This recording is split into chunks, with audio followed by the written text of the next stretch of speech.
she has to leave and go back because of her visa. Okay. And then she's gonna take it.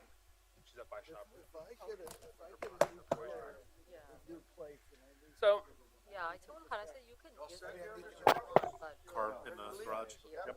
who do I write to? Marcus. Stop by the police department. All right, I have to make sure I get. My last, I don't know if I have Marcus's email. I'm sure I've gotten emails. Oh, Marcus, you got thing on my list. Oh, wow. Yep. Oh, okay. I actually haven't even. I'll Gilbert. ask for the email. Marcus Gilbert, Gilbert, M. sure. Gilbert at easton-pa.gov. That's the one. M. Gilbert, yep. Okay, 'cause, Wow. I have a car that's being built this week for me, so. Being built. Oh, very nice. Supposedly, I mean, I ordered it because it's not there. Right. Got it. That's the way they say it's being built in Canada. Okay. And, But trust me, I did. and I bring her to Your Subaru, yeah. I take her to the walk. What was it RAV4? I thought it was Subaru. Like, Gosh. But the fact that it's all beat up on restaurants, places.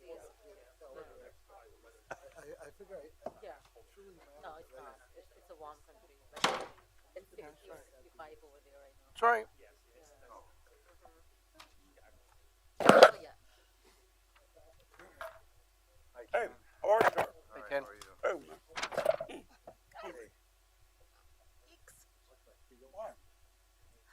God.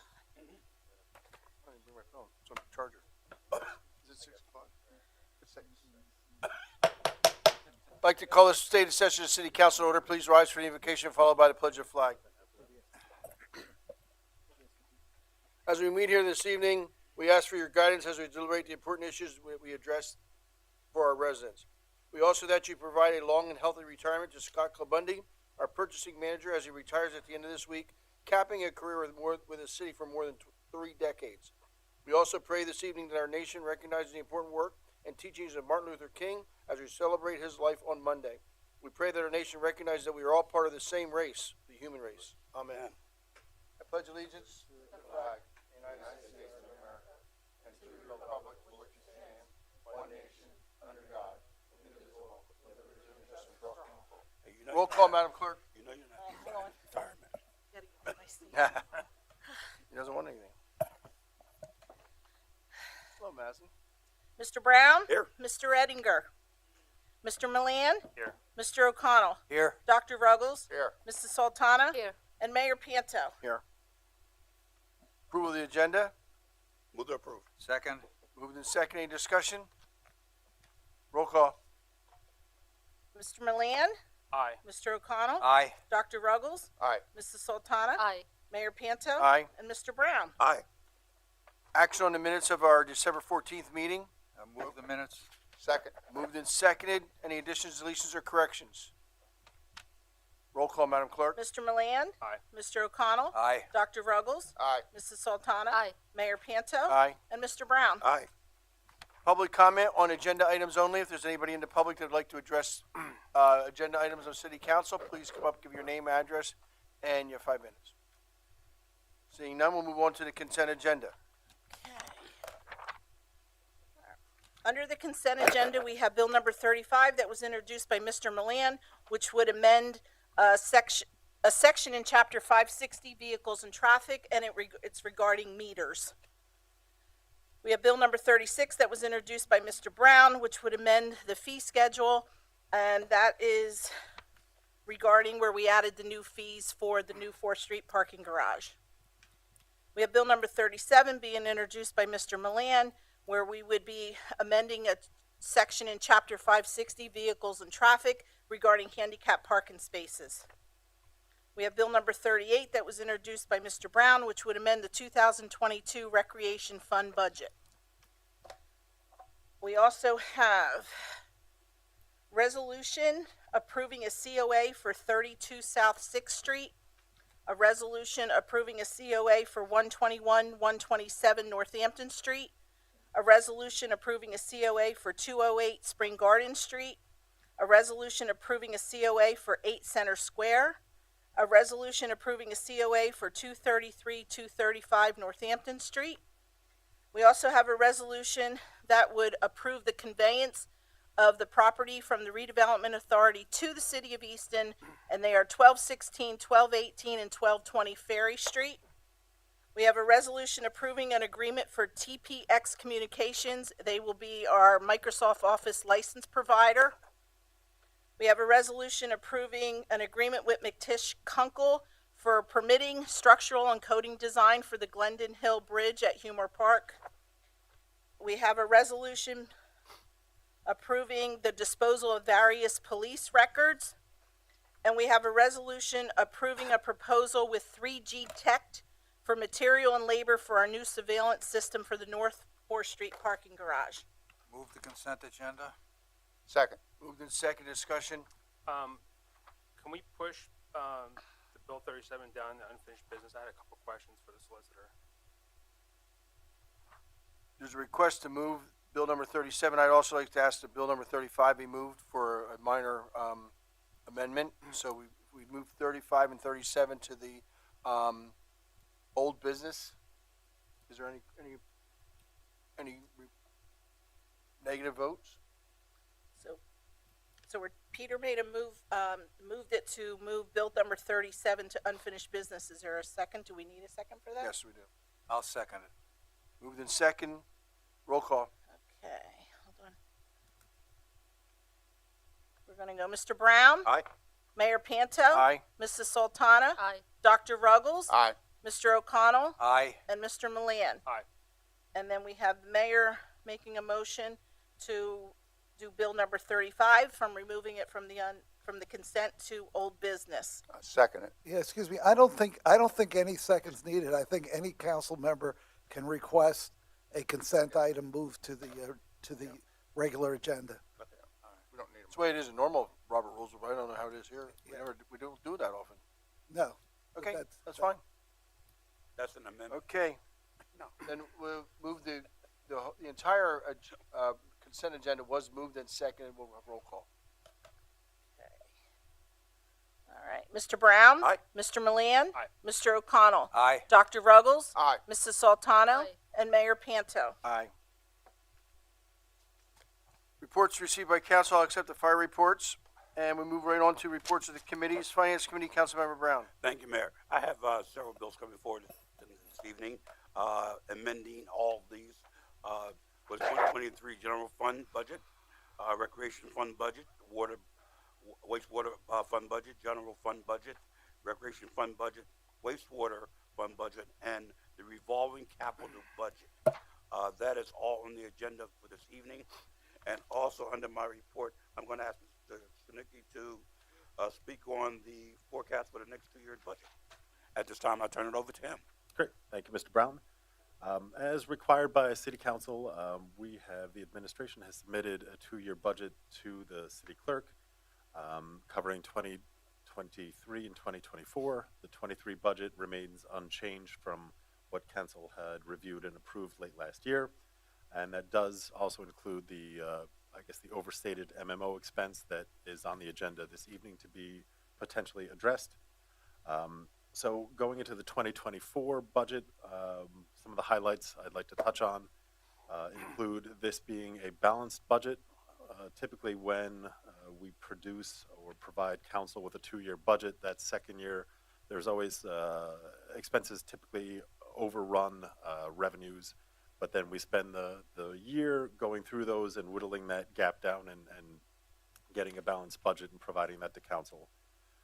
So this year is the first year since I've been here that we've been able to do that. I think there are a lot of different parts that have played a role in allowing us to balance that budget.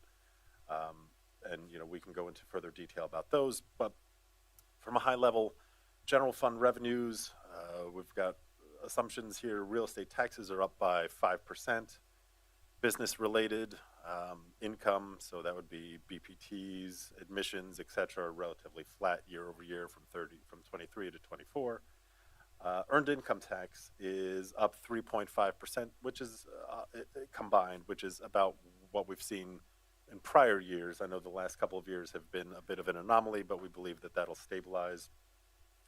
Our planned use of ARPA funds for operational uses is going down dramatically.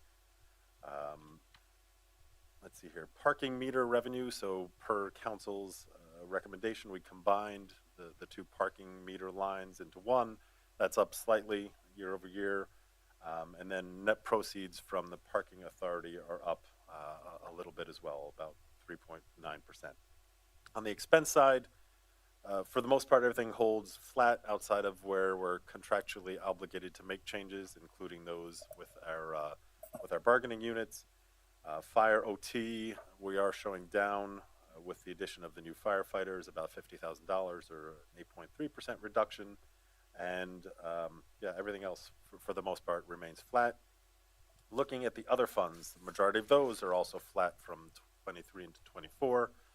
I did note ARPA already. The revolving capital loan is down about $1.8 million, and that's, as you can imagine, is based on the large projects that we've had the last couple of years that are coming to fruition, and we don't foresee those needs going, well, at least into 24. Also, stormwater, which we've been building up over the last several years, we're now going to be expending some of that money on some of the projects that have been under plans now, and so we'll get that started. And I would welcome a committee meeting where we can discuss that further if council would like to do that. And if it's okay, I'd like to turn it over to the city administrator to I have a question. add on. Sure.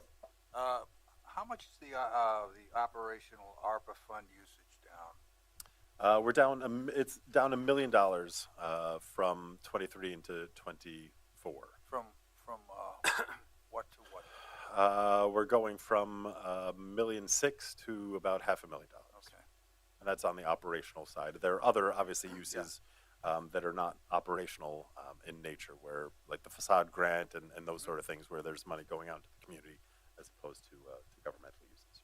Okay, thank you. If you're estimating that we have a 5% increase in real estate taxes due to a lot of larger buildings coming online, doesn't that also translate to increases in BPT?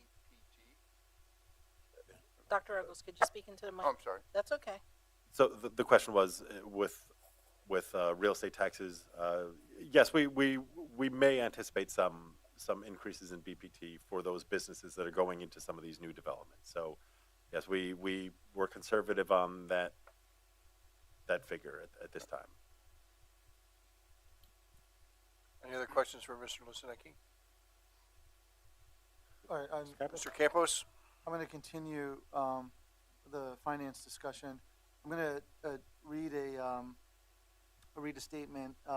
We're going to need you to turn that microphone on, or just Can you hear me, Mayor? now we can hear you. Okay, because I'm gonna- it's being live streamed, and you won't hear it if it's not through the microphones. I'm going to read a statement that coincides with a press conference that was had last week, and it's dealing with the S&P revisions to the city's overall debt rating from a negative to stable outlook. So if I may, I'll go ahead. And then in addition to that, I will make a couple comments on the two-year budget as it relates to this statement and invite our financial advisor to say a few words. I thought it was prudent that we have at least take a few minutes and read the statement into the record, just so council is formally presented with this change in our outlook. I know that I think there was only one of you that was present at the press conference last week. It was a quick press conference. This gives you an opportunity to hear it firsthand from the administration, and we can answer, just have a quick Q&A, if you will. So on January 5th, S&P Global Ratings issued a credit report which affirmed its A long-term rating from the City of Easton, along with a revised outlook of stable from negative. The report noted several drivers behind the positive shift, including strategic decisions to restructure debt in 2020, solid economic growth, and strong management. So now I'm quoting from the report. Coupled with a healthy local revenue environment and prudent budget management, these strategic decisions afforded the city the opportunity to realize upfront savings, with surpluses achieved in audited fiscal 2020 and unaudited fiscal 2021. The restructuring played a role in officials' plans to navigate out of risky development agreements, exemplified through the sale of property that once entangled the city with contingent risks, and onto more stable financial footing, while in the grips of a pandemic. S&P further noted positive property and earned income tax trends, as well as significant completed, under construction, or approved residential and commercial developments, which are expected to boost the housing stock for prospective residents, as well as generate nearly 700 new jobs. These projects all point to increased growth and stability for the residents of the city. Due to the restructuring, the City of Easton's average coupon is now 2.898%. This included refinancing prior existing debt and borrowing $12 million for the new garage. The one-time contract, in contrast, today's coupon rate for the equivalent would be greater than the current 20-year Treasury U.S. bond, which is currently priced at 3.9%, and that would be the AAA. Rate. The one-time savings created as a result of this restructuring included $2.6 million in 2020, $1.2 million in 2021, and $1.1 million in 2022. The savings freed up cash for capital and improved the city's liquidity position. Without the restructuring, the city would have weakened its liquidity and savings position and would have most likely received a ratings downgrade. S&P also highlights the capacity for the city's American Rescue Plan Act funding to provide further flexibility over the next few years. The administration's prudent fiscal oversight, including more conservative approaches to revenue collection, enhanced financial statement transparency, a separate enterprise fund to account for its sewer operation in 2020, strengthened the city's financial assumption framework and underscored expectations of sustained reserves and liquidity levels. In general, I said this at the press conference, I really want to, thank council, thank all the staff in the administration, the executive staff, and onward, including, I had mentioned this week at a union meeting with ASME introducing our new HR manager, of the actions that we all took in 2020. I mean, it was truly a collective effort. In many sense, it was the perfect storm. I mean, it was a bad situation, but then it was a bad situation coupled with prudent decision-making from both the council, the administrative team, and the unions to get through something that was unprecedented in our history anyway. In addition to that, we had a low interest rate environment, so that we took advantage of that. I mean, that was the bottom line. I mean, it was quick action as things go, and I think we did really well. And that's evident with this report that came out from S&P. I would now like to invite Ryan Hotstein, who's our financial advisor, to add a little bit more to this statement, and just tell you maybe behind the scenes what it was like talking to S&P as we were going through this ratings call. So Ryan, if you could come up, please.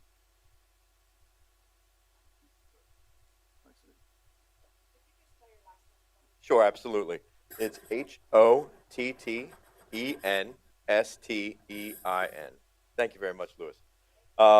Well, I was prepared to go through a lot of the financial data on that restructuring, but Louis covered it pretty well, so I don't want to go through all of it. But to just kind of recap, yeah, the restructuring basically took a very high debt load, restructured, borrowed new money, borrowed it at incredibly low rates, and was able to save you from 2020 to 2030 about $10 million in debt service from an operational perspective. So the amount of money that had to come from the general coffers on an annual basis, you're going to save about $10 million through those 10 years. That provided liquidity, it provided flexibility, it provided you guys the room to continue to operate without having to impact the taxpayers in the city of Easton. One thing I want to make sure that I point out, and Louis, I think, was a little bit too modest to mention, was that note in the S&P report specifically mentioning strong management. The team here at the City of Easton, from you as a body of council and your management team here with Louis and Mark, did a remarkable job navigating through that COVID pandemic and also through today. In our conversations with S&P, the report that the management team put together, the PowerPoint presentation that they walked through S&P with all of their questions, but also highlighted the development that's going on in the city of Easton, was as thorough a report as I've seen any municipal client provide to a rating agency. And it was duly noted.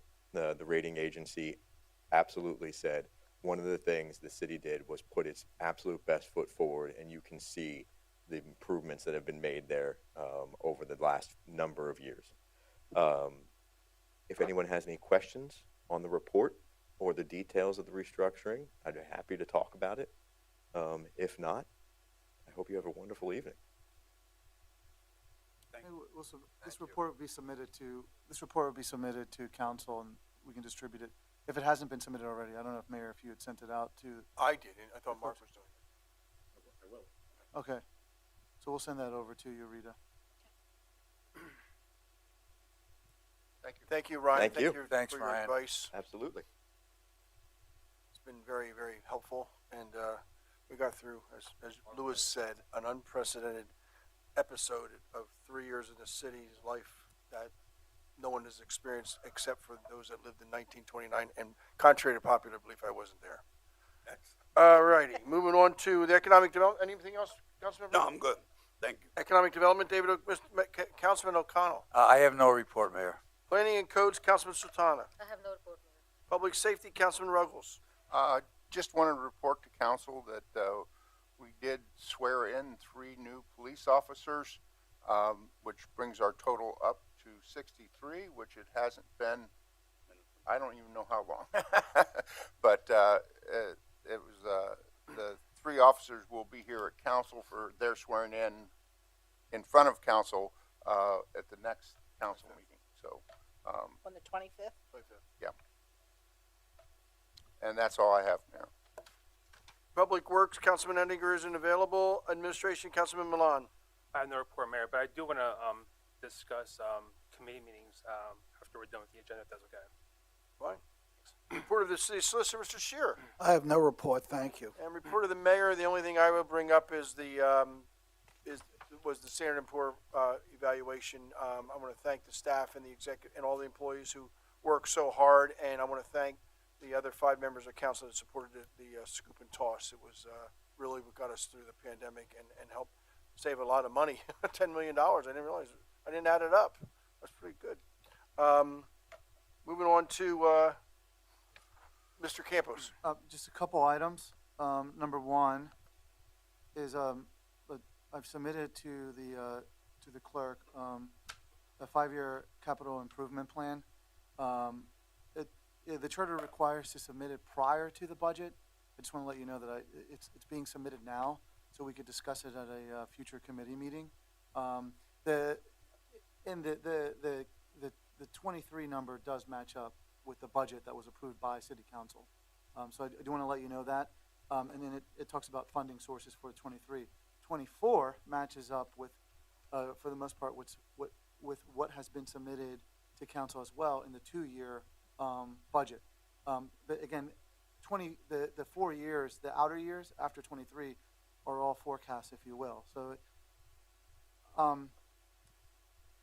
but for that matter, it's been submitted, and we can discuss it at a future committee meeting. If anything, it'll give you an idea of how we manage, for example, vehicle stock, and also maintenance, and make determination on other capital needs, if you will. The second item that I'd like to I bring want up- to commend David Hopkins. This is a very detailed report on the maintenance required in our infrastructure. Yeah. In addition to our fleet. That's right, and we'll discuss that. I think it's prudent to bring it up certainly at a committee meeting and go into the details. So we have a summary page, and then there's detail behind it. And then if you want even more, we can provide that to you. The next item, first of all, I do want to announce, Mayor, you announced that Scott Colbundy is retiring.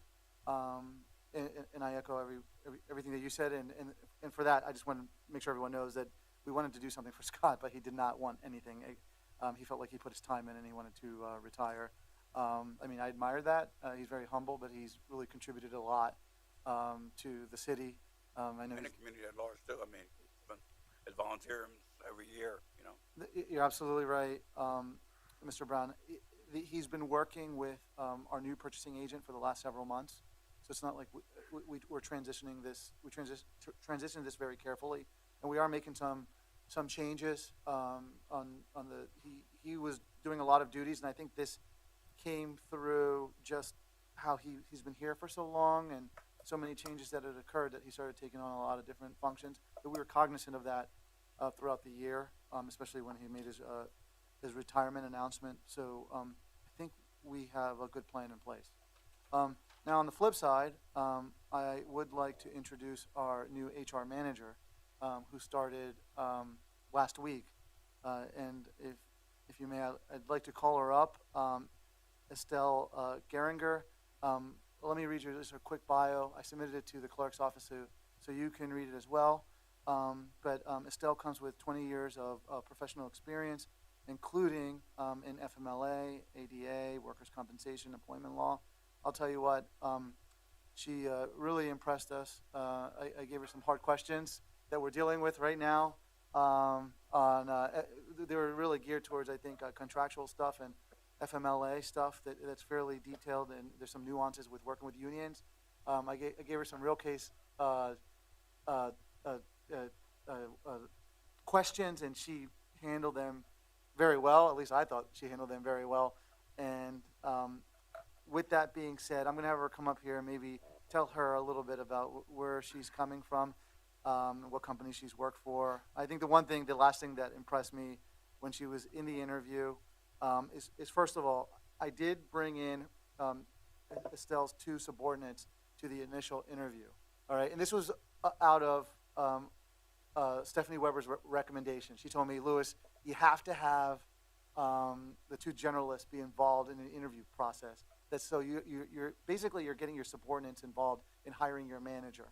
And we started off with I think 50 or so applications, and we whittled it down to about 5 or so. I didn't tell Estelle this, but when I first did the phone interview, the team was listening while I was talking to her. And then when we did the Zoom interview, obviously the team was there. And afterwards, they all said, that's definitely our vote. But I went ahead and interviewed others. And then I brought her into the management team and then to the solicitors team and then met with the mayor, et cetera. And it was consistent all the way through. She really handled herself very well. But I'm going to let Estelle come up here and just tell council a couple more items. And then you're going to be able to meet with her one-on-one whenever you like. Yeah, I'll stick around afterwards if you would like. We can talk. So again, second week I survived. I'm pretty proud of that. But a little bit of history about myself. 20 years experience. I actually kind of fell into HR by mistake. I originally went to school to be a teacher, special education specifically. When that didn't pan out, I got my first job and I started off and I had a really good mentor that mentored me into the HR field. And I took courses and classes and went to trainings and all of that to learn what I know now. I worked for DSE Logistics. That was my first HR-related job. Main contract there was Kellogg, so I got to meet Tony the Tiger. Got a picture with him. It was pretty celebrity. The second company that I worked for, which some of you may know, is in Phillipsburg, New Jersey, Atlantic States, also known as McWayne. That is the company where I received all of my union contract experience. So I was there for a little bit over 8 years. They did contract negotiations more frequently than we do here, which is a good thing. Don't want to change that. 2-year contracts were standard, and we progressed as we went on to get longer contracts. So union and non-union facility, and then I took an opportunity to come back to Pennsylvania and begin working at a company named Pratt Industries. They're a manufacturing company of boxes. That was a main non-union facility. My logistics side of it was union. At that location, I was a one-person team. I was managing 300 employees by myself. That included payroll, employee relations, benefits, enrollment, hiring, and on average, I was hiring about 15 to 20 employees per week. So it was a pretty aggressive job. And then I decided to take an opportunity to change out of production and manufacturing, and I started looking for things in type of roles like this, and I came across this, and it seems to be a good opportunity at this point for me, and I'm very excited to be a part of the team. Super excited to have 2 people on my team, so. But if there's any questions or anything, I'll be happy to help you. I'll stay afterwards, any questions I can talk about. Welcome Anything- aboard. Thank you. Anything now that you want to ask or Thank you. comment? You're No? welcome. Thank you. Thank you very much. Thanks. Thank you. Mayor, that's all I have for my report.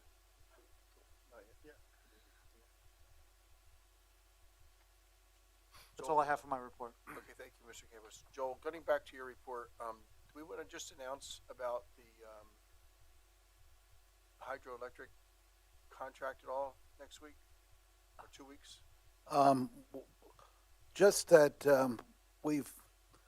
I've been going back and forth with New England Hydro. If you recall, years ago, there was some resolution passed to authorize discussions with them concerning the installation of a hydroelectric generator right near Umore Park, using the same canal system. I don't want to get into any details because it would be appropriate to do it when it's on the agenda, but I've raised concerns about the actual lease agreement, what's being proposed from a legal perspective or exposure perspective, but I also believe there are substantive issues as to consideration, what does the city get back? And I've gotten a new proposal, and I think there's a point here where it doesn't pay to use any more staff time. And Mr. Hopkins has spent a tremendous amount of time on this, is not particularly happy with the way he's received responses to things. So rather than this linger, the suggestion this morning when we had our solicitor session was, let's put this on the city council agenda for the next meeting.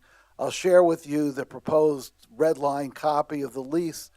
This isn't to vote on, it's just to have a discussion as to whether we should proceed to negotiate or whether in the format that's being proposed, there's no purpose to continue discussions about it. I don't even want to call it negotiations because I'm not getting, there's nothing, there's nothing to get back. So that's the only thing, is a matter of putting it on the agenda for a discussion as to whether we should continue to go forward to explore a finalized lease agreement. Why don't we just send it to committee then? That's an alternative We'll if send it to committee then. if You have we- 2 weeks on? excuse me? 2 weeks? You have it ready by 2 weeks? Well, it's there. There's nothing then more to do. So, I mean, when I say it's there, I've gone back and forth, Yeah. and I'm prepared to give you what they've marked up, explain where my reservations are, and in addition, you as council people may have your own reservations as to, is this a smart deal? So it's up to the mayor as to whether you want to handle it in the committee format. That's what I initially suggested, but our committees, I guess, have not been. Well, we only had 2 people here last night, so we didn't. So if there's a fully attended committee meeting, that's a fine place to do it, because I'm not looking for formal action. I'm just looking to see whether, I think administration, and I know myself, are prepared to say no, but there was a resolution, I mean, to just stop this, but there's a resolution that city council had passed to explore it, and rather than just do it on our own, we want council's input on it. So committee's a fine place to do it, up to the mayor and council. We'll discuss that again. The reasons for not wanting it on a committee was that it really is a committee work. We have to make a decision whether we want to refute that resolution and bring it back to the table to vote against it, or or whether we want to continue to work with the New England hydropower. And that's up to city council. I mean, I just, because of the resolution, if it was not for the resolution, we'd be walking away. Period. You'd be making an administrative I decision. mean, we met with them not- 6 months ago and everything was rosy. Right, Oh, but- yeah, we'll do this, and then we get the contract and nothing has changed. I mean, there's no harm if you want to have a more general discussion, with more time at a committee meeting. I mean, that's fine. We could always bring it back to city council for if we even need. I don't think we need a vote by city council, but I certainly think it's a good idea for city council to buy in on whatever way you want to proceed. So Mayor, if you, will if it be Mr. at a Milan, meeting or a regular meeting? yeah, if Mr. Milan's gonna have a discussion at the conclusion about committees, maybe that's a good time to throw in whether this should be on, and on whose committee, I don't even know. Administration. Is it? The administration or plan, because it's green energy. Yeah. Or combined, or a committee of the whole. Well, Just it you actually can't- would be. It's just you can't take action at a When we committee take action, meeting. we just discuss But, it. but not, yeah, and we're not gonna have a, So- we're not gonna put a resolution on the next meeting anyway. It's just. We talked about having a resolution the first meeting in February. There you go. Okay. So we'll have it in 2 weeks then, administration committee meeting, we'll discuss it then. Okay. Thank And you. what I'll do is I will share with you I'll share with you what I got last, and works. and I'll show up at whatever meeting it is and give you my, where I've been sort of frustrated. 24th. Okay. There's no correspondence or unfinished business. We'll move right into new business, Madam Clerk. Okay, we have bill number 35 that Mayor Panto requested be moved to unfinished business, and it was introduced by Peter Milan, where we would be amending a section in Chapter 560 regarding parking meters, to which we would be changing the time that the parking meters would be in effect. Moved. Is it moved in, is there a second? Second. Second, and I would like to make an amendment. Hold on. This is basically going back to 9 o'clock at night, the original time of the meters when they were in session, before we changed it about 5 years ago. I'd like to change it, the beginning time at 8 o'clock to 9 o'clock because of the number of residents downtown who leave for work around 8:30. And they would have to come out and plug the meter or move their car. So I'd like to make it, it's easy to handle 9 to 9 rather than 9 to 8, or 8 to 9, whatever it is. It's just a suggestion. The budget is based on those 2 hours, so we will look at the budget. We would have to look at the budget to see what impact it has. I don't think it has a lot, but it has some. Moving it from 8 o'clock to 9 o'clock would be, if we moved it back, it would be more considerable.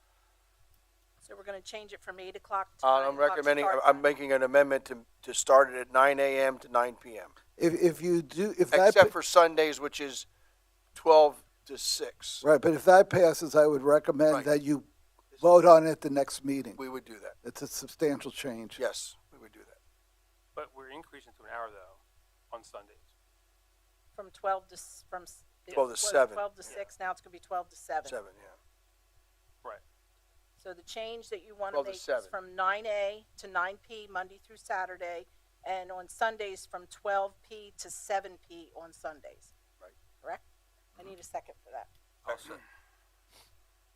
Moved in second, discussion on the amendment. Discussion on the motion as a whole. We'll vote on the amendment first. I'm gonna Madam vote Clerk. on the amendment first. Right.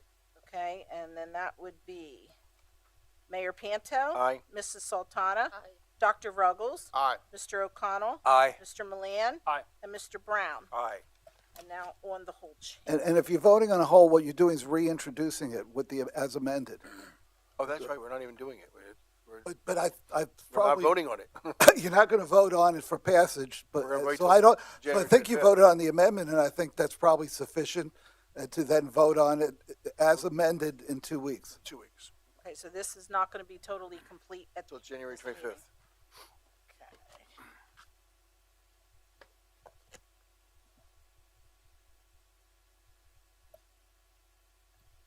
Okay, then we have bill number 37 that was, Mr. Milan asked also to be removed from the consent agenda to the unfinished business, which would also amend chapter 560, and this is regarding handicap parking spaces in the downtown area.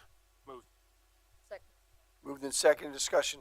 I have a question on subsection K, the exemption.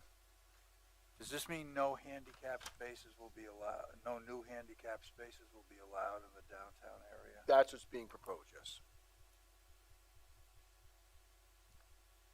But by the way, just for clarification, we're not talking about spots that are for any people who has a card. You know, the handicapped parking spots would still exist. It just won't be dedicated spots where you take X number of feet in front of a home, and only that particular card holder can use that spot.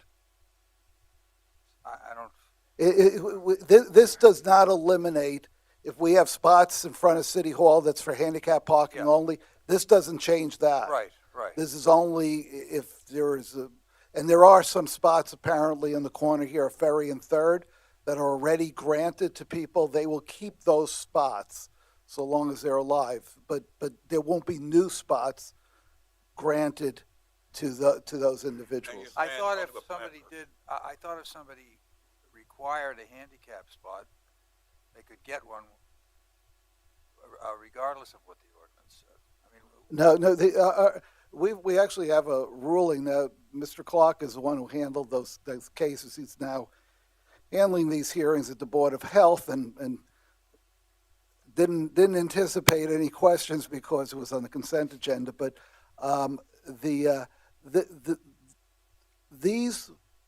this program is totally voluntary. There's absolutely zero requirement to provide dedicated parking spots. And we had a judge someone appealed a denial. The judge said there's nothing to appeal because there's no right to it. okay, all right. Joe, that doesn't affect anyone that has a placard, though. And the specific language here is that any previously issued handicap parking spaces within these districts will remain valid as to the current holder only. Okay. Do we Some of us do create like that any problem, we issues don't with know. like ADA by doing this?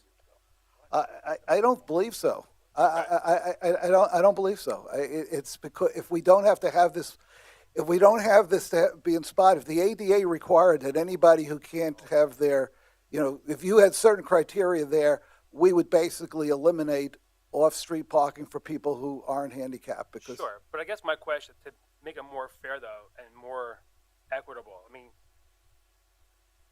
do we have to look at citywide now after this then, to make it sure that's, I don't think we do. The question would be, the fair question to ask is, why were these two districts carved out for this exemption?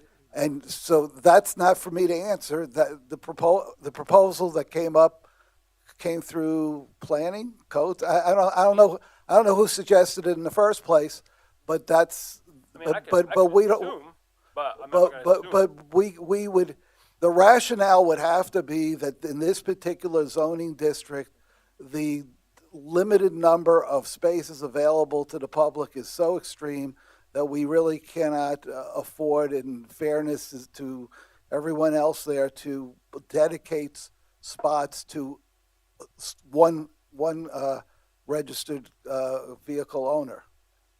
Well, then why do you, then what sense does it make to allow spots that are already designated to remain designated as handicap? Because we would be taking away a privilege that we granted. Then it's Not that I would want to do. no, that. no. I mean, I guess you could say that now people are on notice that that they're going to have their own arrangements if they choose to live within that area. I mean, this is a policy issue for you. I mean, you could only ask me whether it's legal to do it. I think it is legal to do it, I mean, but it's a legitimate But if they live- legitimate legislative policy discussion. If they live downtown, they have the ability to buy a parking pass downtown. And Well, that's- that allows them to park on the street. The bottom line is, I mean, this is my view before I moved to this seat, and when I was going to all the Board of Health meetings on these applications, is that you should not be able to get this spot if you could walk a half a block. So the real issue is if you can't walk a half a block, you can't walk to the garage either. That's your basic problem. And I guess we really do not have that many spots downtown that's dedicated to that use. I think it's just a recognition with everything else that's being built here that there's and somebody who was involved with making this suggestion, I would appreciate if they would chime in as to what the purpose Suggestion was. was made because the one space that was given with a permit only, Yeah. that person leaves and puts two cones in her spot so that no one else can park in it, even if they are handicapped. I think David brings up a good point, is we're not eliminating handicap spaces. That would violate ADA. And I think I know no one wants to do that. Well, that's, I mean, no, that's, I had assumed it's because of the limited number of spaces. I think it's the best thing to do is to, evaluate and have more spaces, have spaces. Be sure you have spaces everywhere within city blocks that someone with a placard can park there. And then it's just a matter of who's fortunate enough to get that spot first. If we have more people who need it than we have, I mean, that's a problem, and it's a problem in every urban area. And that's why we have curb cuts. I mean, seriously, you have curb cuts because there's an assumption that people are going to ambulate around the city with using other devices. Okay. Any other questions for Joel or anyone else? City Administrator? Okay, so Mr. Milan moved this. Did we have a second? I second. We had Mrs. Sultana, Okay, Councilman Sultana. sorry about that. Any other discussion? Roll call. Mr. Milan? Aye. Mr. O'Connell? Aye. Dr. Ruggles? Aye. Mrs. Sultana? Aye. Mayor Panto? Aye. Mr. Brown? Aye.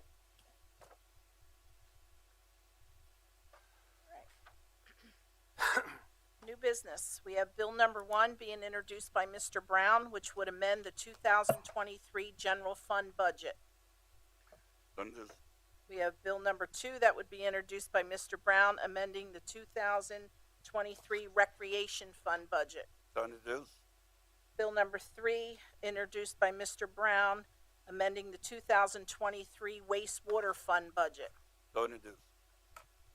Bill number 4 being introduced by Mr. Brown, which also would amend the 2023 general fund budget. So introduced. Bill number 5 being introduced by Mr. Brown that would amend the 2023 recreation fund budget. So introduced. Bill number 6 being introduced by Mr. Brown, amending the 2023 wastewater fund budget. So introduced. And bill number 7 being introduced by Mr. Brown, which would amend the 2023 revolving capital fund budget. So introduced. I have never been introduced so many times in my life. Any other business that council members want to bring before council before I get to public comment? I do, Mayor. I guess the email you sent earlier about committee meetings and that we weren't in attendance yesterday, I guess just for the year, can we just clarify what the expected behavior is of us to attend meetings? Because I didn't know there was a meeting last night. So, I mean, in my defense, Thanks, I mean, Ryan. I'll plead ignorance because I didn't know we had a meeting last night.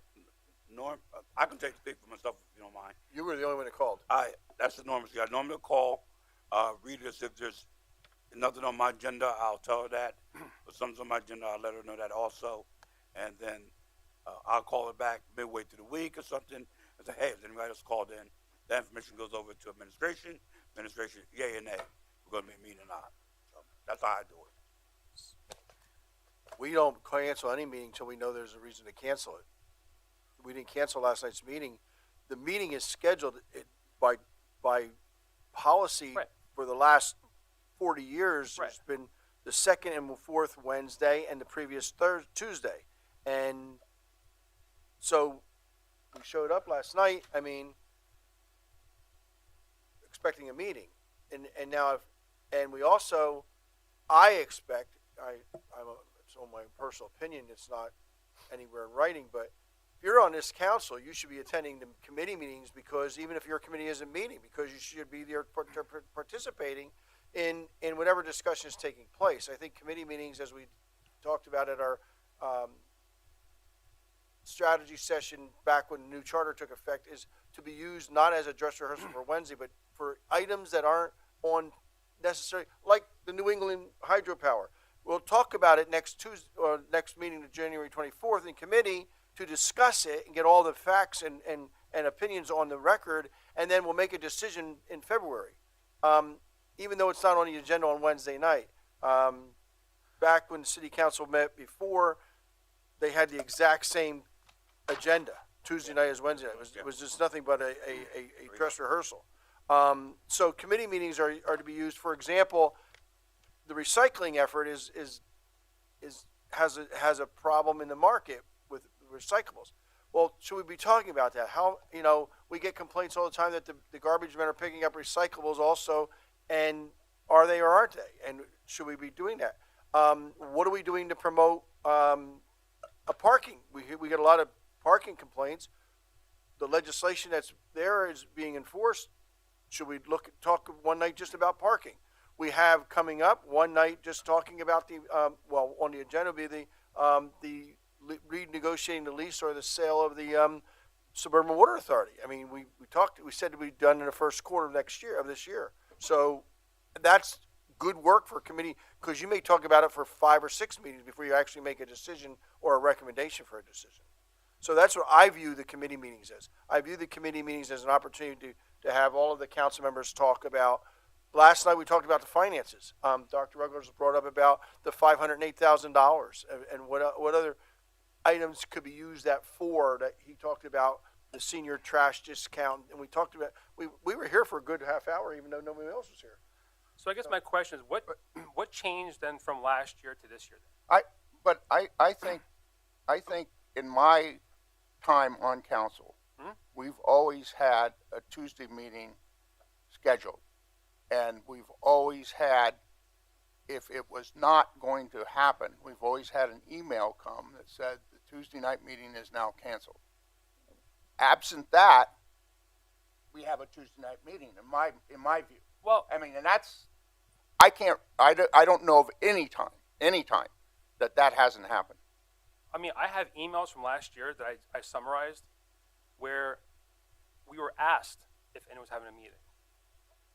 I have a summary right here in front of me. It took me 10 minutes to go through my emails from January 11th until October 24th. Well, I don't know that. So, I mean, the clerk or myself should have to babysit and send out an email. Do you need a meeting? Well, no, you should be calling him. But that was behavior, though. That was the past behavior, though. But something the changed past between. behavior was also, if that meeting, that Tuesday night meeting was canceled, we got an email. Right. But there's also emails that ask us, is anyone having a meeting tonight, though? Well, and to Mr. Brown's point, he would say, like, I have emails here that has Mr. Brown contacting the clerk to say that we're having a meeting. Like, I get it. I mean, I'll be here every Tuesday. I don't care. But if we're going to change the rules midway, then I think they should be communicated to us then. What rules being changed? Well, the rules. Since 1972, there's been a Tuesday, Wednesday Right. meeting. Since 1972. I tell you what, here's my thing. I get it. We're going to sit here and we can debate this all night. But when we're told every 2 weeks if there's a meeting or not a meeting, and we're asked if there's a meeting or someone having a meeting, like, to go from October 24th to today with no communication, like, I think it's a little unfair to council. If we're going to have them, that's fine. I'll be here. But if they're standing meetings, then they should be standing meetings then. I can't understand how we go from 1 year of we have a meeting, we don't have a meeting. Mr. Brown tells us there's a meeting, but there's not a meeting. I mean, I did it. I communicated to council that we're having a meeting. So if something changed, that's fine. But to make an assumption that we have to be here because of 1972 or since the charter, I think that's a little unfair, actually. So if you're gonna have meetings, that's fine. I'll be here. I have to be here. But when you go from a year of communicating to us that we're gonna have a meeting and not have a meeting, or who's having a meeting, to nothing. well, I don't think we've gone from zero. Every time that we haven't had a meeting, Right. I've received an email saying that we're not having a meeting on Tuesday night. That's not zero. Okay, so if you want, I can send you this document and you can read this. Okay. I mean, it's really not complicated. Just it's to me, it's just common courtesy. If we're gonna have a meeting, that's fine. We'll be here then. Just say we're gonna have a meeting then. If we're not, then that's a different story then. But if you're expecting us to be here, and then I feel like we're being excoriated for not showing up. First of all, I didn't scold anyone. I Well, said that at least common courtesy is to call and say you're not going to be here, so the two of us don't sit here and twiddle our thumbs. Right, but how did you guys know about it? None of us all showed up though. Because, what do you mean, how do we know about it? I mean, Ken no one else knew. knew about it. Ken knew. I But mean, David, did you know about it last night? you've been on council for 7 years. It's every Tuesday and Wednesday. But Mayor, but that's stated not- session versus I committee get that, but David, did you know about it? I've heard the mayor I remember the mayor sending out emails saying that the meeting has been canceled, but I also know that the city clerk has sent out emails saying, Right. are we having a meeting on Tuesday Right. night? So it's never been really clear to me whether the Tuesday night meetings were like mandatory or not. So if they're I mean, mandatory, certainly if it's gonna Okay, be every well, Tuesday, let's we'll just do it. move forward. And, I mean, Okay. I think the understanding is we have a Tuesday night Yeah. meeting, fair enough. I okay? can live with that, Eh, sure, that's fine. Prior to our And I Wednesday night apologize meeting. for Unless not- canceled. And if we don't have it, we'll have it, we'll be notified that it's been All right. canceled. Good. I'd like to apologize to council members for not showing up last night. I mean, I apologize too. I didn't know about it. Just for the good of the order and sort of clarification, you know, one of the things, and I'm saying this as an observer who fortunately has been released from having to attend Tuesday night meetings, although I will show up in 2 weeks for the The clerk used to be here too. the hydro. We have separate committees and we have separate chairs. If I know. it makes the most sense that there be an agenda of sorts for the committees so that each chair would let everybody know a week ahead either there's no business for that particular committee or we plan to discuss certain items that's going to be on the agenda or talk about items for the good of the order, such as, you know, when we're talking about chickens. You know, there's no pending. You know, we've had issues like that, ad hoc issues that you just want to talk about. I'm forwarding Mr. O'Connell Mrs. Sultana. I'm forwarding her a ordinance request against the declawing of cats and against the sale of puppies in stores. Well, we don't have any pet stores, so it doesn't. It doesn't matter. I mean, the best committees is if you have a particular chair and there's an issue that really is of interest for, you know, community discussions instead of having just an ordinance to get the feel of whether it's an issue that anybody really cares about or not. So there is a little, because 2 weeks from now, we talk about New England Hydro. To me, that's almost a committee of the whole, only because it involves the recreation facility, which to me is one of my greatest concerns, how Umore Park is administered. It involves planning, definitely, because it's a resource. And part of the issue is it a resource that's doing the city any good, or is it a resource, or is it a project that's just going to potentially bollocks up any other projects where once we've given up a certain area? So there's multiple, and even finance, you could say, because I'm saying there's potentially financial exposure, because whenever there's liability, there's unknown, unquantified financial exposure. So it really is more of a committee of a whole, just to have an opportunity for a general discussion without something to vote on. Because if it's something to vote on, we can't have it in that committee. Anyway, that's just my I just want to let observation. you know, Mayor, but I'm working on it. I received a couple of emails, and I'm doing some research. Okay. Yeah, I'm working on the ordinance. Anything else? Move to adjourn. No, we need council comments from comments from public on anything dealing with the city of Easton.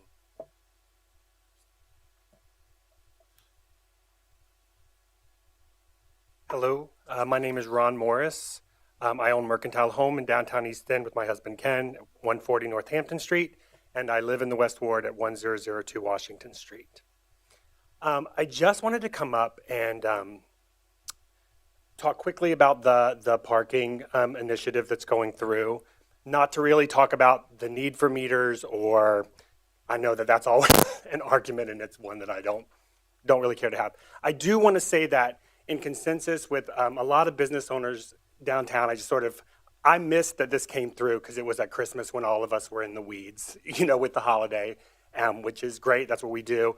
So we sort of missed that it came through, and it came to was coming to a vote. So I appreciate the amendment of making it a little bit later in the morning. I can certainly see how that helps. I do just want to say, as you're thinking about this, that right now what I hear a lot in my business, and I have a lot of, my community is not super complaining about things, but I do hear a lot more often that folks are just not coming downtown as much because of construction, traffic, parking issues. Those things are really affecting businesses downtown, small businesses. And I always say, you know, we're going to get to the other side of this. I am a cheerleader for the development that's happening. I am excited about where I've seen the community go in 15 years. But I think this coming in at that time, it sort of feels like weird messaging, like to the community. We know we're asking you all to go through all of this change. We know we can make it to the other side, but while we're at it, can we get an extra hour each day? You know what I mean? The messaging is just a little weird, and I know it's not what's meant necessarily, but people are working hard down here, and I wanted to bring that to your attention as you go through your decision-making process. Well, Ron, what we'd like to do is first of all, the 9 o'clock is for the restaurants. I wish we had retailers that were open. The only- Yeah, no, exactly. This is why I'm not arguing about the meters at all. Like, I'm closed by the time this is even Yeah. affected. So that's why I didn't want to argue about that. That's not. And what we'd like to come up with the new technology we have going into the parking garages and stuff, is going back to validation so that we can offer retailers the opportunity to validate a parking ticket, or even a parking ticket that they'll actually pull now rather Right. than what we have today, or put money in the meter with a type of token that can be used in the meters. We're looking at that, and the technology is developing very quickly, and I think we can get to the point where we can offer tokens or stickers to the retailers. I will tell you, as a small business owner for 27 years, I understand the problems of a parking meter. And I don't know what the answer is. We just debate it many times.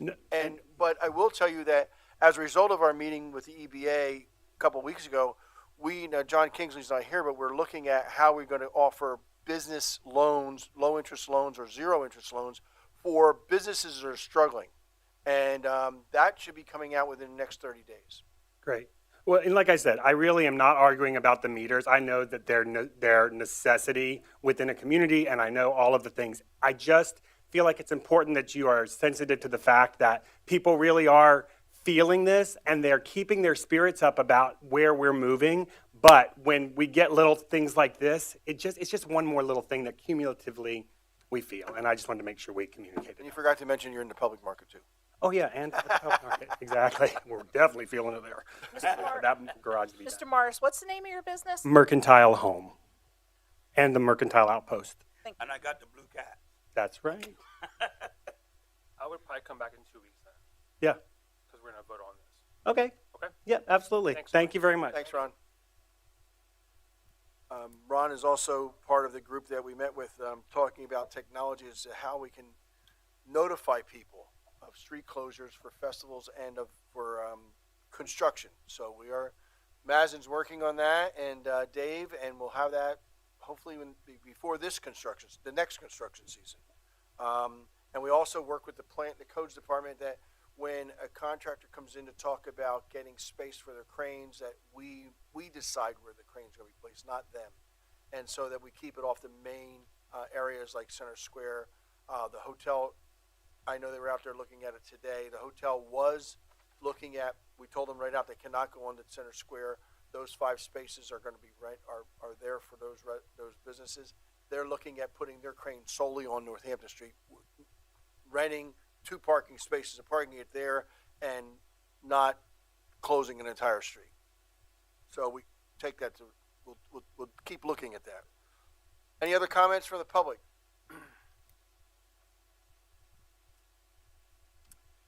Tony Claypatch, 1974 Mercer Way, Easton, and that's 18040.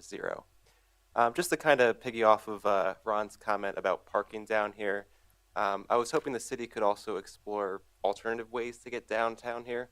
The city doesn't really do much to promote that you can get downtown on the Lanta bus.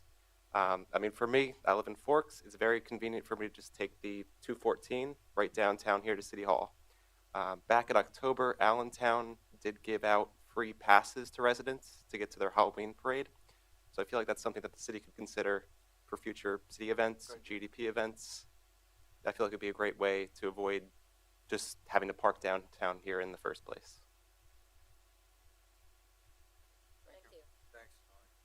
Okay, Tony, we'll take up the idea of free tickets for Atlanta with the festival sponsors.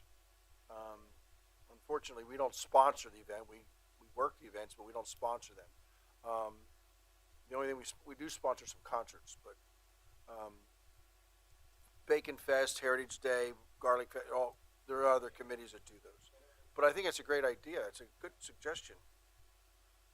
And if Atlanta's already done that with Allentown, maybe they'll do it.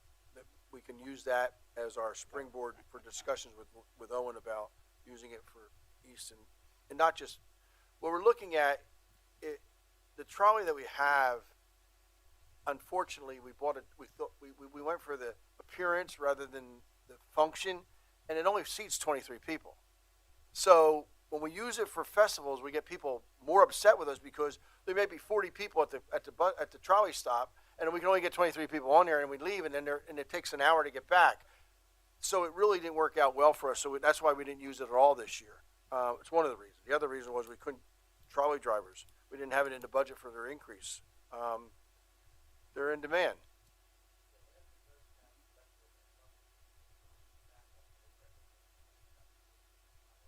Yeah, I was there. Yeah. Okay. All right. Anyone else? Joel. Joel Shear, 179 Pennsylvania Avenue, Easton.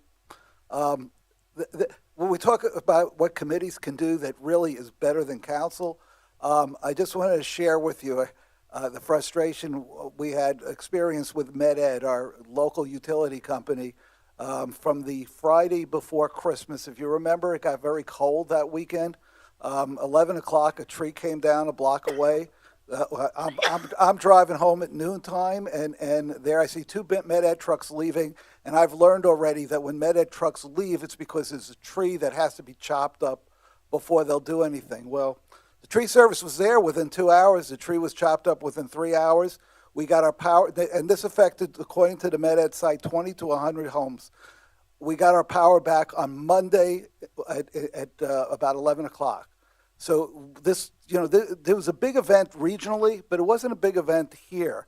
And for the utility to take from Friday at 11 a.m., where the temperature is below 10 degrees, until, for three full days without power, the question is MedEd, or no, is First Energy. Forget MedEd in Reading. I'm telling you, 20 years ago, this would not happen. First Energy in Ohio would look at the weekend and look at the pay they have to pay these people, and basically tell the residents, well, that's your problem. And it would be. I'd love for a committee to have a meeting and invite MedEd to ask how do their responses work. Do they have less people working? On these projects. We were fortunate because we invested in a Generac generator. But, if we didn't have that, it would have been a very dismal Christmas weekend. We met with MedEd, the upper brass. What was Dave, the vice president of this region for First Energy and Pennsylvania, president of Pennsylvania. They made a lot of promises. I'm very concerned not only about the loss of power in the neighborhoods. We have streetlights that have been out for years in the neighborhoods. And streetlights are a very big deterrent to crime. We pay about $375,000 a year for streetlights. And what upsets me as a businessman is that streetlights are not metered. They're paid by the tariff. And the tariff says you pay $18 per head per month. So if you have a light that's been out for 12 months, 12 times 18 is a lot of taxpayer money. But if you go out here right now, 4th Ferry Street, when you leave the garage from Northampton to St. John's Lutheran Church is dark. And I mean dark, because not one light is on. Not one light is on. 4 of them are out. So you have 4 lights in a row that are out. We won't talk about Cemetery Curve. It's not the city, so I don't care. It's a state. But those lights are never working. But you're right. We have an issue. MedEd, what we met with them was not about streetlights, although I brought it up. It was about what they charge the developers for coming in here. And it's really a lot. Well, it's just a thought, because the committee does have the ability to at least say, we can't subpoena them, but we can invite them and make it an issue. Because if they are doing their, look, I respect what those crews have done in other events. I just, when I saw that, when I experienced this, it just did not, the feel wasn't right. This was an event that generally you'd be back with power within 24 hours. And it just made me feel like they've really just cut, that they don't really have that, there's no pressure on them. I have no idea what the Public Utility Commission does, other than approve rate hikes. Well, they are afraid of the PUC because we threatened the PUC and they came. I mean, they are, the PUC does hold some control over them. What, right, and that's why maybe our committee would then say to the PUC, are we getting the proper service by First Energy, an Ohio company? Thank you, Mr. Shear. Thank you. Brought up a very touchy subject with Dave and I. Dave deals with it every day. Okay, I'll entertain a motion for adjournment. So move. Move the second discussion, roll call. Mr. O'Connell? Aye. Dr. Ruggles? Aye. Mrs. Sultana? Aye. Mayor Piento? Aye. Mr. Brown? Aye. And Mr. Milan? Aye. Good night, all. Mark,